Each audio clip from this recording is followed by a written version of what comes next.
साथ शेयर करने वाले हैं कि हम बच्चों को उनके टाइम टेबल रूटीन के अकॉर्डिंग उनको किस तरह मेंटेन करें।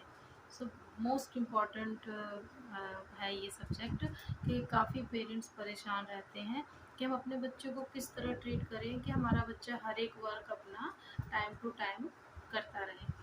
इसके लिए हम पेरेंट्स को बहुत इम्पॉर्टेंट है कि हम उनके अपने बच्चों के लिए एक टाइम टेबल शेड्यूल मेंशन करें, जिसके लिए काफ़ी सोचना पड़ता है, समझना पड़ता है, क्योंकि छोटे बच्चे होते हैं तो काफ़ी टाइम तक मतलब नहीं कर पाते हैं एडजस्ट। बट उनको अगर हम टाइम टेबल के अकॉर्डिंग शेड्यूल देंगे और उनको हर रोज़ हम उनका ये बना कर रखेंगे, बेटा आपको इतने टाइम तक उठ जाना है, इतने टाइम तक अपना काम कंप्लीट करना है, तो वो आदत बनते बनते बच्चों की हैबिट बन जाती है।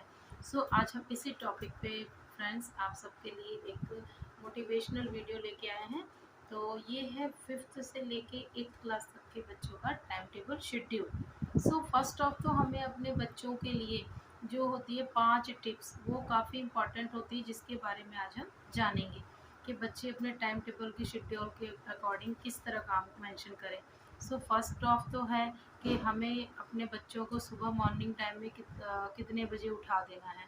सेकंड आता है कि बच्चे जब स्कूल से लौट के घर आते हैं तो उनका lunch time and sleeping time कितना देर तक वो कंप्लीट होना चाहिए। थर्ड आता है कि हमें बच्चों को जो ट्यूशन भेजते हैं या ट्यूशन नहीं जाते हैं बच्चे, तो हमको उस टाइम पे उन बच्चों को जो होमवर्क दिया गया होता है वो किस तरह कौन से टाइम पे कंप्लीट करवाना है। फोर्थ आता है हमारा कि बच्चों का काम के साथ साथ एक प्लेइंग टाइमिंग भी फिक्स होना चाहिए, क्योंकि बच्चों का अगर लगातार काम का ही बर्डन रहेगा, बच्चे काफ़ी डिप्रेशन में शिकार हो जाएंगे, डिप्रेशन के शिकार, तो बच्चों को काफ़ी प्रॉब्लम्स आती है। इसलिए हमें बच्चों को प्लेइंग का टाइम भी देना चाहिए, वो चाहे आउटडोर गेम हो चाहे इंडोर गेम हो। फोर्थ टिप्स हमारी हो गई कि बच्चों को प्लेइंग का टाइम मेंशन करना है। और एट लास्ट हमारा आता है पांचवा, स्लीपिंग टाइम। मोस्ट इम्पॉर्टेंट ये है बच्चों के लिए कि बच्चों का सोने का टाइम जो होता है वो फिक्स होना चाहिए, कि बच्चों को इतने से इतने टाइम तक हमें सुला देना है और बच्चों को इतने से इतने टाइम तक सो जाना है। अगर बच्चे ज़्यादा देर तक जागेंगे तो सुबह जायज़ है कि बच्चे देर से उठेंगे। हमें बच्चों का सोने का टाइम जो है रात का, वो भी मेंशन करना होता है। गाइस, हम आज इसी टॉपिक पे हम जानेंगे कि बच्चों को कितने से कितने टाइम का शेड्यूल हम बना सकते हैं। देखिए, हम आपको दिखाते हैं कि हम यहाँ पर मैंने अपने खुद के बेटे का एक टाइम टेबल शेड्यूल बना रखा है। देख सकते हैं फ्रेंड्स, इसमें मैंने टाइम टेबल में 5th से 8th क्लास तक का मेंशन किया हुआ है। यहाँ पे उल्टा दिखाई दे रहा है, कोई बात नहीं, हम आपको फ्रंट कैमरा करके दिखाते हैं। देख सकते हैं फ्रेंड्स, ये मैंने अपने बेटे का टाइम टेबल शेड्यूल बना रखा है। देख सकते हैं फ्रेंड्स, ये मैंने अपने बेटे ओम का टाइम टेबल शेड्यूल बना रखा है। यहाँ पे आपको दिखाई दे रहा होगा 5th to 8th, ये मैंने 5th से 8th क्लास के बच्चों का टाइम टेबल शेड्यूल बनाया हुआ है। यहाँ पे देख सकते हैं मैंने उठने का टाइम और फ्रेश होके स्कूल जाने का टाइम, सब कुछ मैंने मेंशन कर रखा है। आप देख सकते हैं, दिखाई दे रहा होगा आप लोग को। ये टाइम टेबल शेड्यूल मैंने अपने बेटे होम का बना रखा है। इस टाइम टेबल के अकॉर्डिंग मैंने जो आपको 5 टिप्स बताई है वो मैं आपको यहाँ पे एक्सप्लेन करूँगी। आपको अगर हमारी ये मोटिवेशनल टिप्स अच्छी लगी तो लाइक एंड सब्सक्राइब फॉलो ज़रूर कीजिए। देखते हैं आगे। गाइस, जैसा कि मैंने आपको दिखाया टाइम टेबल, हमने फर्स्ट ऑफ टाइम टेबल में बच्चों के इसमें समय निश्चित किया है पहले, फिर यहाँ पे दिनों के नाम हमने ऐड कर देने हैं। और संडे का दिन हमको ऐड नहीं करना है, बिकॉज कि संडे का टाइम तो फ्री होता है बच्चों के लिए। बाकी सप्ताह के 7 दिनों में एक दिन तो बच्चे फ्री होकर इंजॉय कर सकते हैं। हमको 6 दिनों का टाइम टेबल शेड्यूल रेडी करना है, Monday, Tuesday, Wednesday, Thursday, Friday and Saturday. देखते हैं।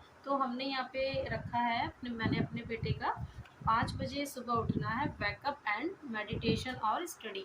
मेडिटेशन मीन्स कि आत्मचिंतन का टाइम। एक्चुअली होता है क्या, मॉर्निंग टाइम में सुबह का जो सर्कल होता है उस टाइम पे पूरी जो हम कह सकते हैं वर्ल्ड के लोग हैं, संसार के जो लोग हैं, मैक्सिमम लोग, कुछ लोग जगते हैं और मैक्सिमम लोग सोते हैं। तो उस टाइम पे जो हमारा ये वातावरण होता है चारों साइड का, वो काफ़ी शांत होता है। और उस टाइम पे जो भी बच्चे उठकर रिवीजन करते हैं, आत्मचिंतन करते हैं माइंड में अपने, तो उसका बहुत ही अच्छा प्रभाव पड़ता है बच्चों को, बहुत ही जल्दी से याद होता है, कंठस्थ हो जाता है। तो इसलिए मॉर्निंग टाइम का ये टाइम काफ़ी बेस्ट होता है बच्चों के लिए। ज़्यादा टाइम नहीं देना हमें बच्चों को, सिर्फ 1 घंटा। ओके, देन हम नेक्स्ट देखते हैं 6 o'clock। 6 o'clock पे मैंने यहाँ पे रखा हुआ है फ्रेश होना, प्रेयर करना, देन ब्रेकफास्ट। 5 से 6 बजे तक बच्चे अपना स्टडी करेंगे, रिवीजन करेंगे, मेडिटेशन करेंगे। उसके बाद बच्चों ने फ्रेश होना है फर्स्ट ऑफ, फिर प्रार्थना करनी भगवान को। थोड़ा सा हमें, कहीं भी हम निकलते हैं घर से, तो हमको भगवान से प्रार्थना जरूर करनी चाहिए। और एट लास्ट ब्रेकफास्ट करके हमें घर से जाना होता है। तब बच्चे 7 बजे यहाँ पे बच्चे स्कूल जाने को रेडी हो जाते हैं। एक्चुअली मेरे बेटे की जो वैन है वो 7 o'clock पे आ जाती है, तो मैंने यहाँ पे 7 o'clock मेंशन कर रखा है।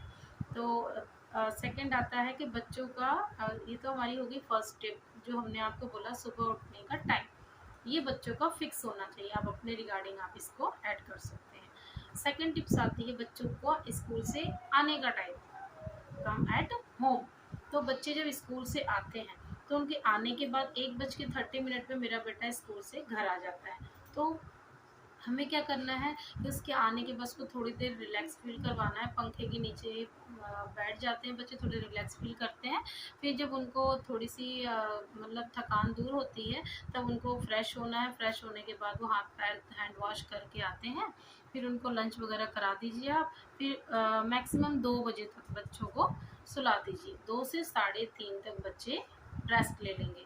ये काफ़ी गहरी नींद नहीं ले पाएंगे, ये उस टाइम पे सिर्फ रेस्ट लेंगे, थोड़ी देर के लिए माइंड रिफ्रेश करेंगे अपना। तो उस टाइम पे बच्चों को 1.5 घंटा हमें दे देना है कि बच्चे आराम से सो सकें।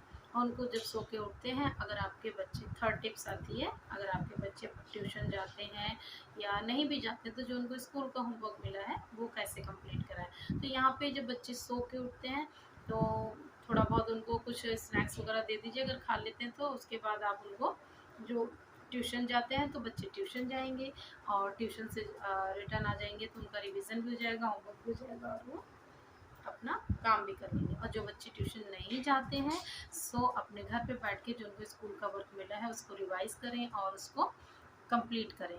तो ये हो गया उनका थर्ड टिप्स जो हमने बताई थी आपको, कि ट्यूशन जाने का टाइम।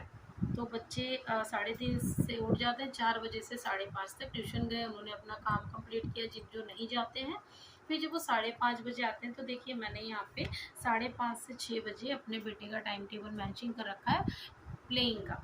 तो बच्चों को पढ़ाई के साथ साथ मोस्ट इम्पॉर्टेंट है, उनको थोड़ा मतलब एक्सरसाइज भी उनकी हो जाती है, कहने को हम कह सकते हैं, और उनका थोड़ा मनोरंजन भी हो जाता है। तो बच्चों को हमें थोड़ा टाइम प्लेइंग का देना चाहिए, चाहे वो आउटडोर गेम हो और चाहे इंडोर गेम हो। What is means by outdoor game and indoor game? तो आउटडोर गेम होता है जो हम घर के बाहर गेम खेलते हैं, और जो हम घर के अंदर बैठ के खेलते हैं उसे हम इंडोर गेम कहते हैं। तो कुछ भी खेलें, बट बच्चे को थोड़ा टाइम हमें खेलने का देना है। उसमें क्या होता है, बच्चों का माइंड फ्रेश होता है, बच्चों की बॉडी एक्सरसाइज भी होती रहती है और बच्चे अच्छा फील करते हैं। तो पढ़ाई के साथ साथ घर के अदर एक्टिविटी के साथ साथ हमें बच्चों को प्लेइंग टाइम भी मोस्ट इम्पॉर्टेंट है। तो हर बच्चों को, अगर बच्चे बाहर खेल नहीं सकते हैं तो पेरेंट्स उनके साथ घर में बैठ के ही उनसे खेलें। कुछ पेरेंट्स उनके साथ लगे रहेंगे तो बच्चे भी इंजॉय कर लेते हैं। सो ये मोस्ट इम्पॉर्टेंट है, हर माँ बाप को, हर पेरेंट्स को अपने बच्चों को प्लेइंग का टाइम भी 1 घंटा देना चाहिए। बट इसका मतलब ये नहीं कि बच्चे सारे दिन खेलते ही रह जाएं। नो नो नो नो, बच्चों को मैक्सिमम मिनिमम टाइम मिलना चाहिए, 1 से 1.5 घंटा आप खेलने को दे दीजिए बस। ये हमारी 4 टिप्स कंप्लीट होती है। अब एट लास्ट यहाँ पे आती है हमारी लास्ट टिप्स के बच्चे को हम स्लीपिंग किस टाइम पे कराएं। तो देखिए, बच्चों को आप 6:30 बजे खेलने का टाइम दे दिए, तो बच्चे खेल रहे हैं तो 7:30 ही टाइम हो गया। फिर 7 से 7:30 बजे मान लो बच्चे घर में एंटर कर गए, आप उनको, मैंने देखो यहाँ पे एक डाल रखा है, डू रिमेनिंग स्कूल होमवर्क। तो मैंने अपने बेटे का टाइम टेबल बनाया कि खेल के आने के बाद वो घर में जो भी उसने ट्यूशन में वर्क किया है उसको एक बार वो फटाफट रिवीजन कर लेगा, रिवाइज कर लेगा। सो उसमें क्या होता है कि फ्रेंड्स, जो भी उसने पढ़ा हुआ है, जो उसने मॉर्निंग में पढ़ा था, जो उसने बाद में पढ़ा, तो वो रिवाइज कर लेगा। तो काफ़ी अच्छा रहता है बच्चों के लिए। तो 8:30 तक उसने ये काम किया। फिर 8:30 से 9:30 बजे के टाइम पे ये देखो मैंने मेंशन कर रखा, और मैं इसी रूटीन के अकॉर्डिंग अपने बेटे का टाइम टेबल चलाती हूँ। सो आप लोग भी फ्रेंड्स इस तरह ही ऐड करिए। तो यहाँ पे क्या है, 9:30 बजे तक बच्चों का, पेरेंट्स की रिस्पॉन्सिबिलिटी होती है कि आप खाना वगैरह, लंच, जो भी डिनर आपका, आप रेडी कर दो, और बच्चों को एट लास्ट आप 9:30 तक या 10 तक उनको सोने के लिए रेडी कर दो। तो बच्चे जब खाना खा लें तो उनको 9:30 10 तक उनको सुला दीजिए। इस तरह बच्चे अगर टाइम से सोएंगे तो सुबह मॉर्निंग टाइम में भी जल्दी उठ पाएंगे। और मॉर्निंग टाइम में अगर बच्चे जल्दी उठेंगे तो वो अपना सारी, मतलब जो भी रूटीन है ये टाइम टेबल के शेड्यूल के अकॉर्डिंग, वो अच्छे से उसको प्रिपेयर कर सकेंगे। सो गाइज, अगर आपको हमारा ये मोटिवेशनल जो चैनल है अगर अच्छा लगा हो तो इसके लिए प्लीज़ लाइक एंड सब्सक्राइब ज़रूर करें। और थैंक यू। नेक्स्ट मोटिवेशन के साथ हम आपको फिर मिलेंगे नेक्स्ट वीडियो में। तब तक के लिए बाय, नमस्कार।